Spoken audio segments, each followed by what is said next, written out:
Okay, ito Sir Ronald, ito na. We are in deep waters, right? We're in the medyo hot waters, deep waters.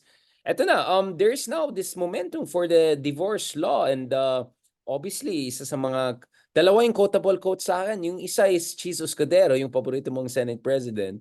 Something along the lines na, hindi, wag na lang divorce, pero gawin natin more affordable yung annulment. Like, what the heck is that supposed to be? Like, and then, mas gusto ko to. Ito naman ang favorite ko na hindi Ah, naging Senate President. Ito yung dream Senate President ko niya. Si Cynthia Villar, ang sabi niya na parang, the reason na ayaw niya sa divorce is dahil masaya naman siya sa buhay niya. Maganda naman yung kanyang private life, ganon. So ayaw pa rin ng divorce. Parang sinabi niya, mabait naman si Kibuloy sa akin, so wala akong sasabihin kay Kibuloy. Like, what the heck is going on, Sir Ronald? From yeah. cheese to India, from sea to sea, what's going on there? Well, this is a bunch of stupid non sequiturs, di ba? Ay, Hindi ko hindi ko sinasabi stupid yung nagsabi. Yung sinabi. Yeah. Well, clearly, sa buong mundo, tayo lang ang walang divorce law. No? Sa So we're buong very Catholic unique. countries, tayo lang Hindi at ka ba proud sa ganung Hindi ka ba proud sa ganung uniqueness, no? Na tayo lang ang walang divorce sa buong mundo.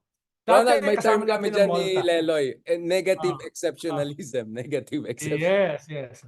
Dati Malta kasama natin. Pero at least yung Malta na Medyo napakaliit ay nag-iwas. nag-scale up na, no? Because divorce is basically pro-women, no? It's basically human rights. Because kalahati ng populasyon ng mundo are women. Choice. It's a choice At issue. kung hindi mo tutulungan sila, halimbawa dito sa usapin ng choices, lalo na sa mga abusive na mga relationships under marriage, ikaw ay hindi ka pro-human rights. So, kinakailangan pumunta yan dyan no? Pumunta yan sa usapin ng human rights. No? At hindi lang ito usapin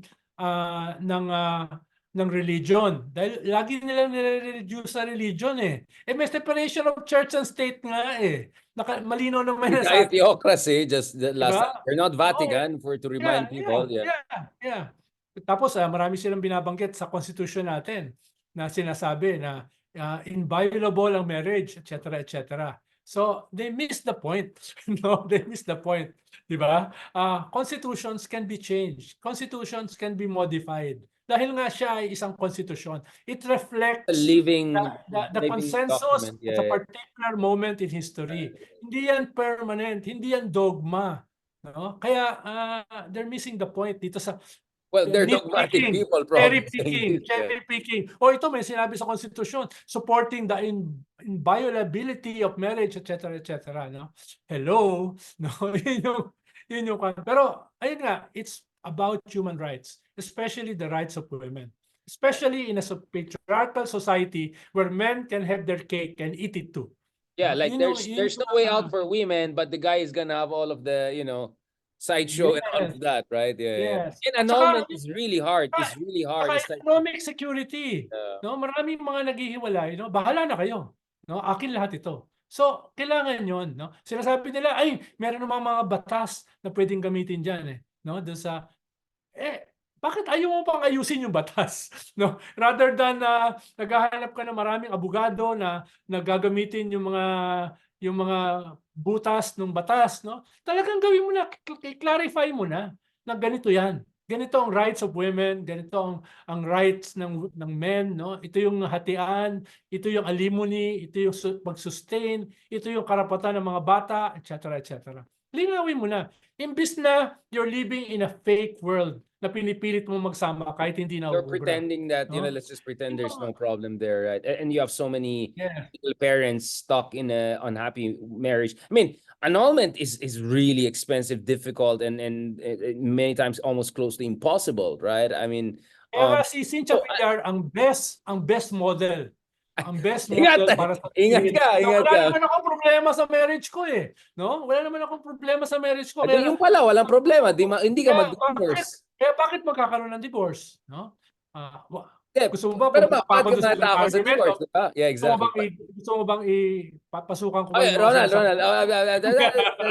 Hindi, ang sabi ko, yung pala, kung happy ka pala, ba't ka natakot sa divorce? Kung happy ka, di walang divorce. I mean, like, it just doesn't make sense. But But going back to, I mean, good for you, di ba? Kung gusto mo, pasukin ko yung sinabi niya. I expressly said this na away natin. Baka sisigawan tayo dito. Pero ano sinasabi ni Jesus kaya doon na affordable annulment?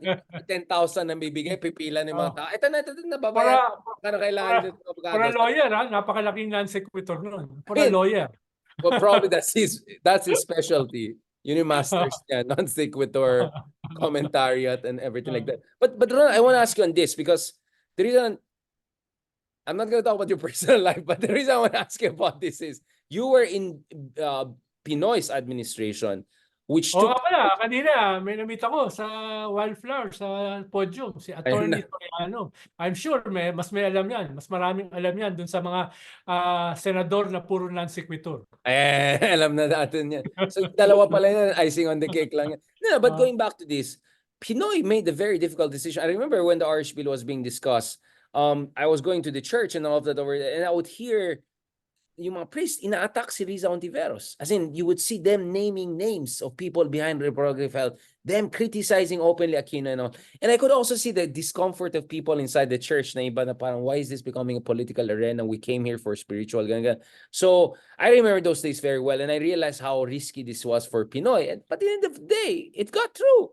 It happened. And what I want to say, Ronald, again, sorry, the reason I want, but my question really more of. Ito, alala ko nga yan eh. Sabi ko, boss, Sige, go ahead. susunod dyan, divorce naman.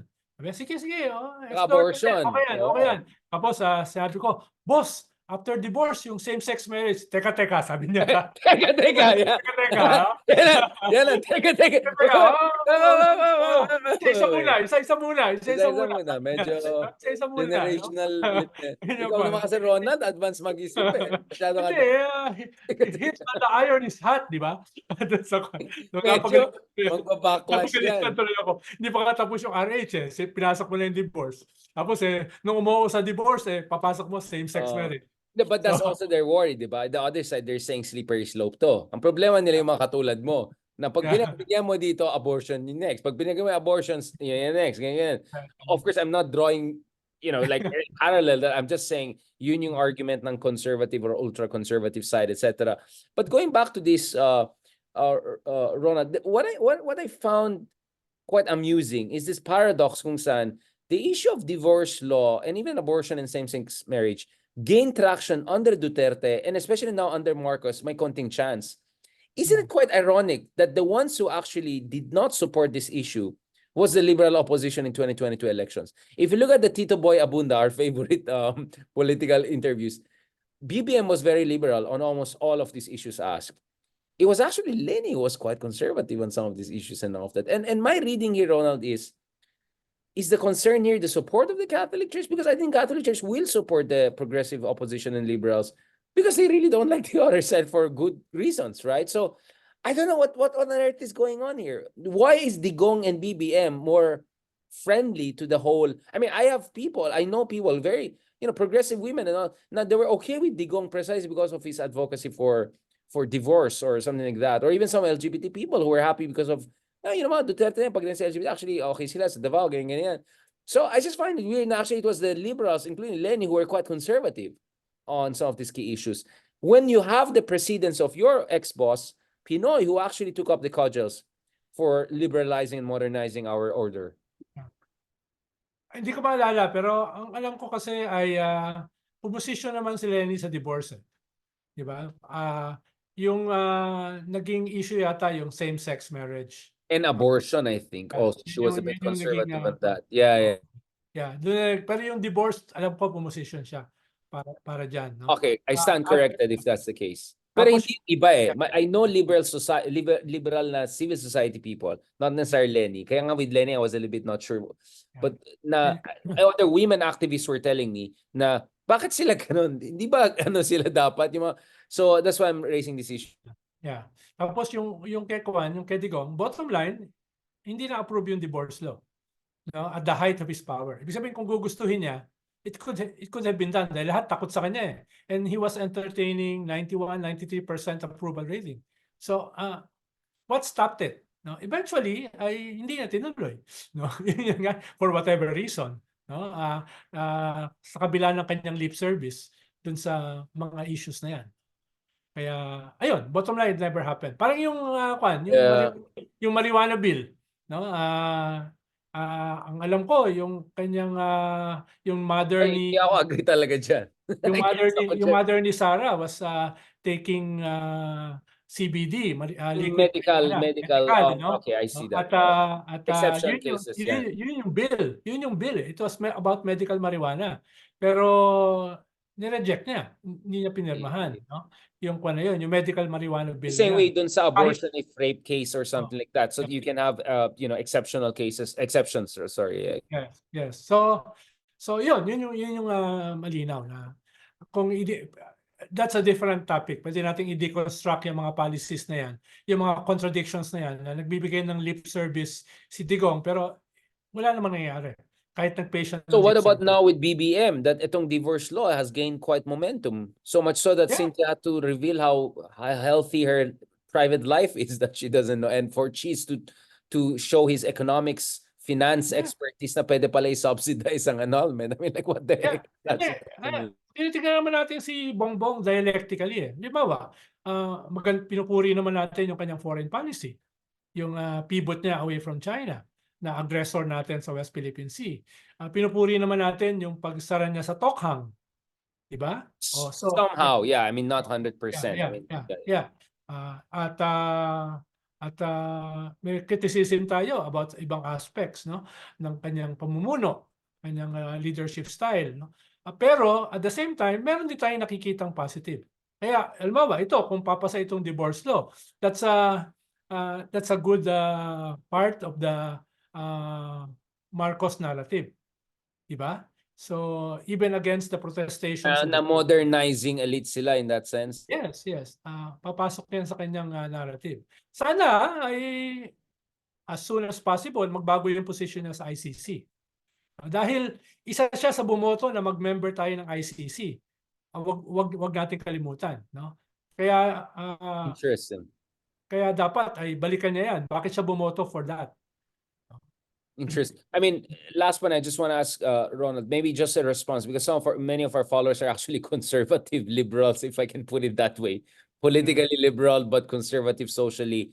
What do you say to people who have concerns about this divorce law becoming sleeper slow, Philippines becoming, I don't know, heathens country or something? I mean, we have to be respectful that, there's certain folks with more conservative predispositions and all. And honestly, I'm quite conservative also on certain social issues, I would say.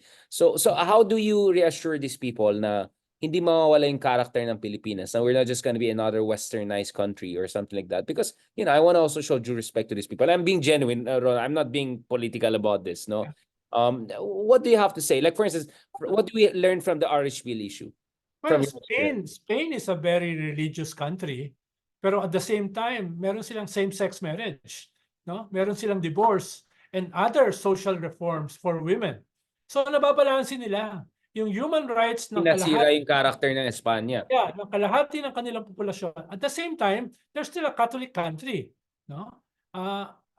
Ganun din sa Italy. Italy, I just want to say even more, right? Italy. Yeah. Pero umabot sila hanggang same-sex. Nasira ba yung concept of family? No? Oh, no, I mean, Italians are very family-oriented. Yeah, 100%. Ang nangyari lang, yung family ay nire-define mo in not only in a more modern way, in a more truthful way. No? Dahil marami namang ibig sabihin ng family eh. Yung family ay hindi lang naman yan yung nananatili sa isang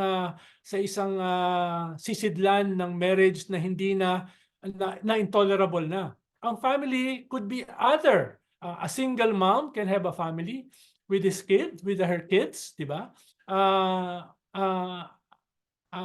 Isang bagong karelasyon after marriage can be a real family.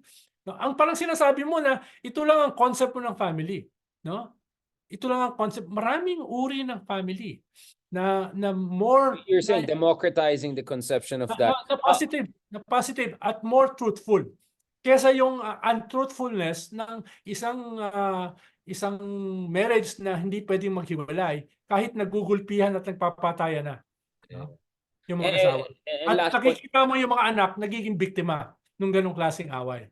I see your compassionate activist even positioning that. But if you were a political advisor to the president, assuming this president was really for this, how do you think you can sell it to quite a conservative country like the Philippines, where there is some fear and paranoia na slippery slope ito and all of that? So I appreciate you talking about Spain to a certain degree and all of that. Like, politically speaking, how do you reassure people? Yung mga, syempre yung ultra-conservative, wala na yan, di ba? But I'm sure out of 70% conservative, 40-50% are willing to listen if there's reassurance. What could be the messaging communication? Sorry, I know this is coming out of nowhere. I'm not pushing it. But I'm really curious because yun nga, hindi mo kasi pwede i-force sa tao eh. I mean, if you force an issue, it will magkakaroon ng backlash talaga yan eh. Yeah, part nito is pag-redefine ng family.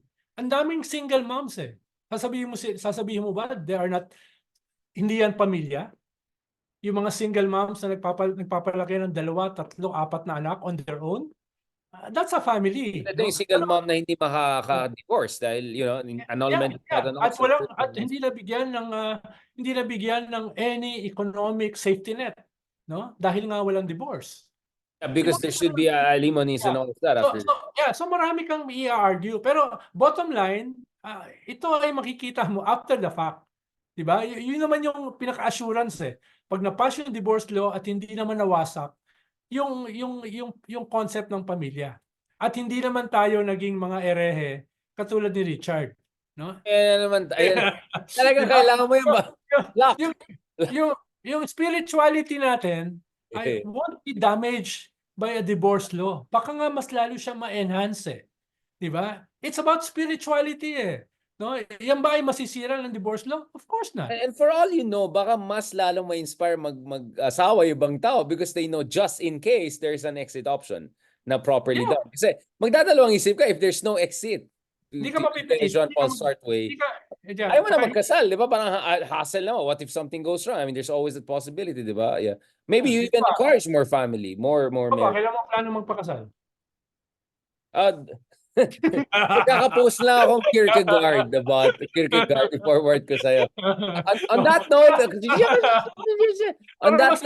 nakikinig, di ba? Tapusin mo na natin itong eleksyon. Okay.